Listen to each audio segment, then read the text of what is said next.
Assalamualaikum warahmatullahi wabarakatuh. Salam sejahtera semuanya. Dalam kesempatan kali ini, saya akan mempresentasikan hasil kajian dari jurnal berjudul Program Makanan Bergizi Gratis MBG dalam Perspektif Keadilan Sosial dan Dinamika Sosial yang diterbitkan dalam Pancasila Jurnal Keindonesiaan volume 5 tahun 2025. Oke, program makan bergizi gratis atau MBG merupakan, salah satu program unggulan pemerintah, Presiden Prabowo Subianto dan Wakil Presiden, Gibran Rakabuming saat ini ya teman-teman. Program ini bertujuan untuk mengatasi persoalan kekurangan gizi dan juga, stunting di Indonesia serta meningkatkan kualitas, sumber daya manusia. Namun dalam pelaksanaannya program ini tidak bebas dari kritik, polemik, dan dinamika sosial politik yang cukup kompleks. Oleh karena itu, penelitian ini mencoba menganalisis program MBG dari dua perspektif, yaitu yang pertama perspektif keadilan sosial berdasarkan sila kelima Pancasila, yang kedua perspektif dinamika sosial dan politik di Indonesia. Yang pertama kita harus tahu dulu nih, apa sih yang melatar belakangi, gagasan makan bergizi gratis tersebut. Gagasan makan bergizi gratis ini pada awalnya ditujukan untuk menangani masalah sebagai berikut, yaitu Indonesia masih menghadapi masalah stunting dan kekurangan gizi.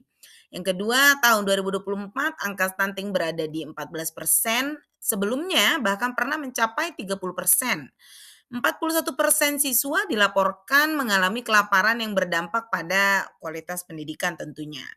Program makan bergizi gratis atau MBG ini menjadi program unggulan pemerintah Prabowo Gibran yang mulai dilaksanakan pada 6 Januari 2025. Nah, berangkat dari, kegelisahan tersebut, gagasan makan gratis sebenarnya sudah muncul sejak tahun 2006. Ketika Presiden Prabowo terpilih pada periode 2024-2029, gagasan tersebut direalisasikan dalam bentuk program makan bergizi gratis yang mulai dilaksanakan pada 6 Januari 2025 tahun lalu. Program ini, menargetkan anak-anak, ibu hamil, dan juga pelajar. Secara normatif program ini sangat mulia sebenarnya ya, karena bertujuan untuk mengurangi stunting di Indonesia, meningkatkan kesehatan siswa-siswi, mendukung peningkatan kualitas pendidikan Indonesia, mewujudkan, keadilan sosial. Namun pertanyaannya adalah, apakah program ini benar-benar sudah tepat sasaran dan mencerminkan, keadilan sosial secara merata? Seperti yang sudah saya jelaskan tadi ya teman-teman, tujuan makan bergizi gratis, MBG ini sebenarnya sangat-sangat bagus dan sangat-sangat mulia.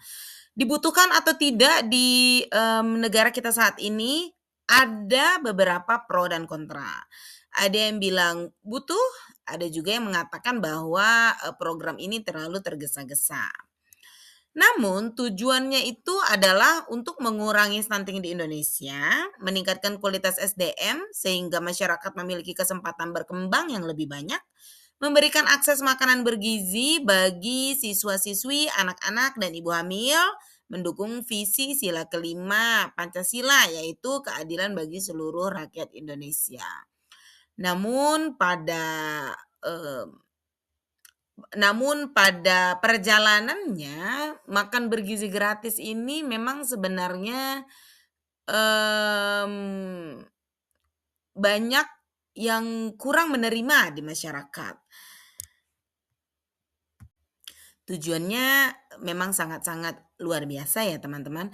Tapi, pertanyaannya adalah apakah program MBG ini sudah tepat sasaran? Bagaimana pelaksanaan MBG jika ditinjau dari dinamika sosial politik? Karena, ini adalah program yang bisa kita katakan adalah pangsa besar ya, bisa kita katakan adalah, program-program yang sangat berani di tengah, kondisi ekonomi Indonesia saat ini. Kita akan bahas MBG dalam perspektif keadilan sosial. Konsep keadilan sosial, Pancasila berarti pemerataan kesejahteraan, keseimbangan hak sipil, politik, ekonomi, sosial, budaya. Negara hadir melindungi dan memajukan kesejahteraan umum MBG secara konsep, selaras dengan butir ke-11 pengalaman sila kelima. Bertujuan mewujudkan kesejahteraan yang merata. Program MBG secara konsep memang selaras dengan nilai-nilai tersebut yang sudah disebutkan. Semua siswa berhak mendapatkan makanan bergizi, tidak membedakan latar belakang ekonomi, bertujuan mengurangi kesenjangan gizi. Namun keadilan sosial bukan hanya soal pemerataan formal saja, melainkan juga soal prioritas berdasarkan kebutuhan. Lalu permasalahan implementasi, terdapat 3 masalah di lapangan, yaitu 1, belum memprioritaskan daerah 3T, yaitu daerah yang tertinggal, terdepan, dan tertular. Karena daerah ini memiliki angka gizi buruk yang lumayan cukup tinggi. Lalu kunjungan pejabat lebih banyak dilakukan di kota besar. Yang kedua, kurangnya transparansi, teman-teman. Ya, karena data sasaran tidak terbuka, kita tidak tahu sasarannya itu siapa saja, sudah sampai mana, dan tidak ada mekanisme partisipasi publik yang jelas. Lalu kekhawatiran tata kelola dan ruang fiskal. Dan yang ketiga adalah anggaran yang sangat besar, ya.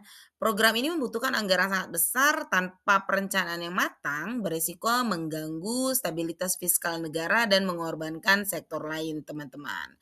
Karena berpotensi mengganggu stabilitas keuangan negara.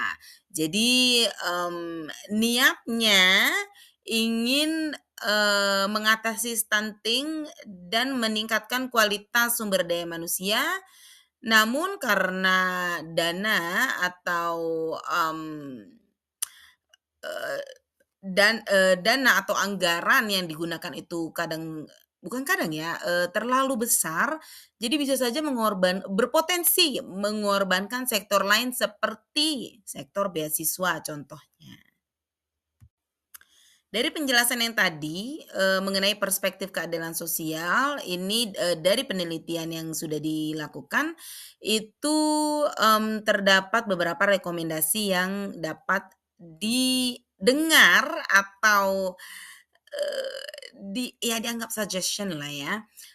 Yang pertama adalah prioritaskan sekolah di daerah 3T karena berdasarkan konsepnya yaitu keadilan sosial yang merata, daerah 3T ini adalah daerah yang memang sangat-sangat membutuhkan ya, sangat-sangat yang memang yang harus diutamakan. Lalu yang kedua, lakukan screening penerima. Yang ketiga, sesuaikan program dengan kebutuhan daerah. Jadi karena daerah satu dengan daerah yang lain itu biasanya berbeda, nutrisinya juga berbeda, secara geografis juga berbeda. Jadi memang harus, dilihat, kebutuhan di daerah tersebut itu apa. Libatkan UMKM di sekitar sekolah. Setelah membahas MBG dalam perspektif, keadilan sosial, sekarang kita, membahas MBG dalam perspektif dinamika sosial politiknya. Karena, memang di dalam dinamika sosial politik ini, banyak, pro maupun kontra yang terjadi. MBG sebagai kebijakan politik.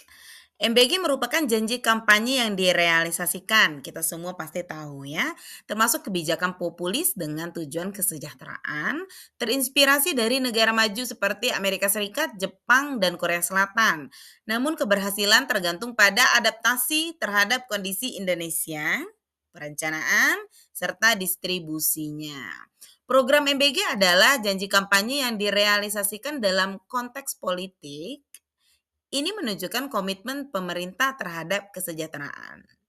Namun, dalam kajian kebijakan publik, kebijakan populis harus tetap diuji dari sisi rasionalitas anggaran, efektivitas, dan juga keberlanjutan. Perbandingan dengan negara lain. Amerika Serikat telah melaksanakan program makan siang gratis dengan biaya sekitar 18,7 miliar dolar per tahun dan menjangkau sekitar 30 juta siswa. Namun, keberhasilan kebijakan di negara lain tidak serta-merta bisa langsung diterapkan di Indonesia tanpa adaptasi terhadap kondisi sosial dan juga fiskal. Polemik pendanaan. Beberapa wacana pendanaan menimbulkan kontroversi ya teman-teman.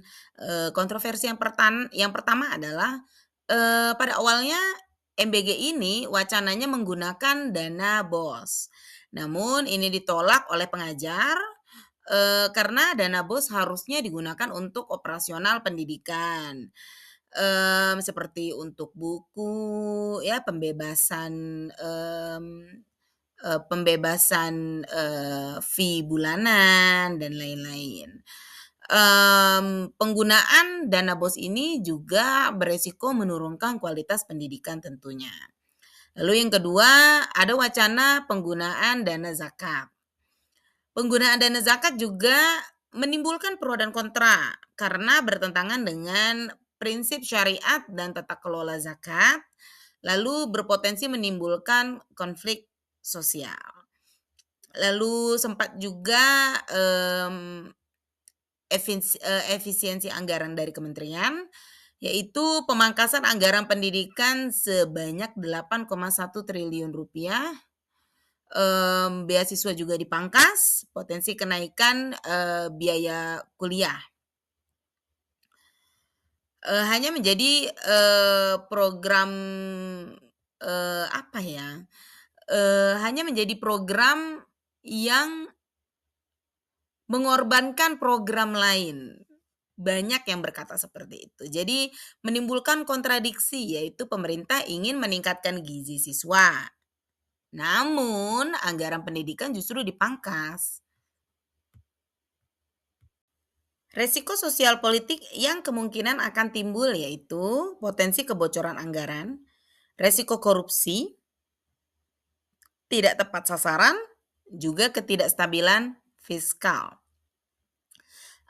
Aspek geografis dan sosial ekonomi program harus mempertimbangkan kondisi geografis berbeda, ya kebutuhan nutrisi juga berbeda.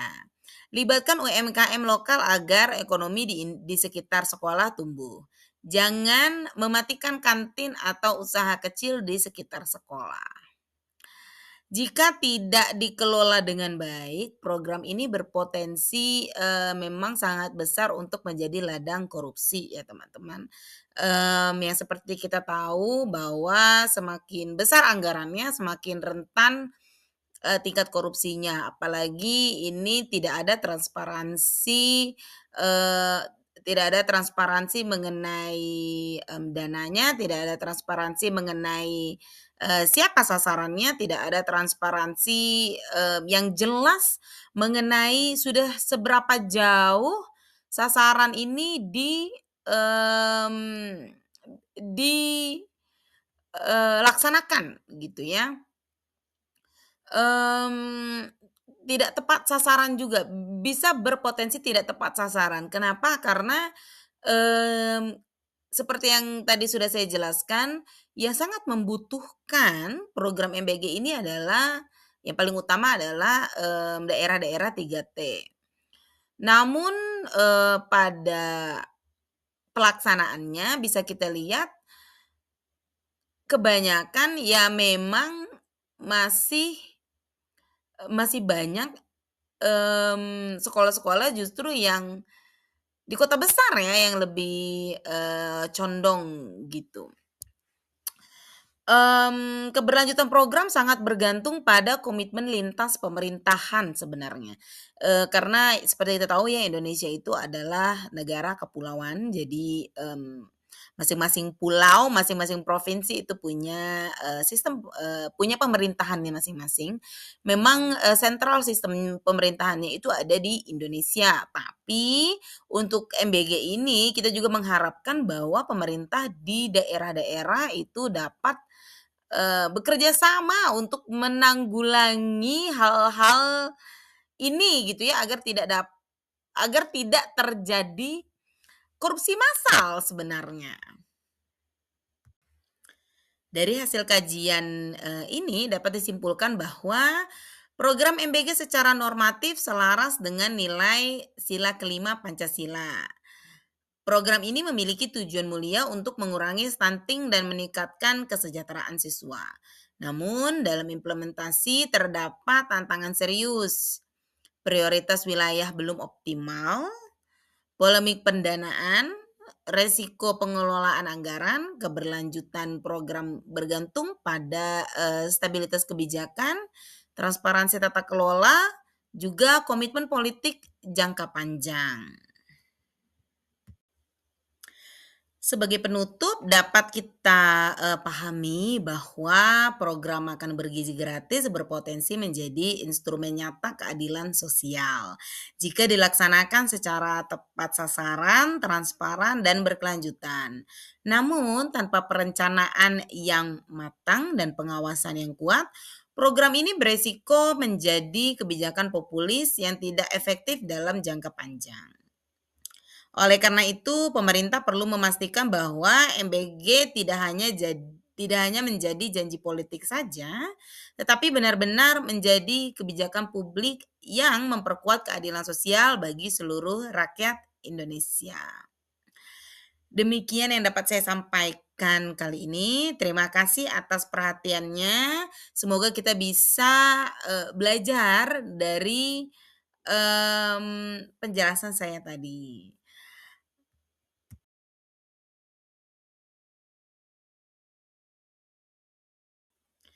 Akhir kata saya undur diri. Terima kasih teman-teman.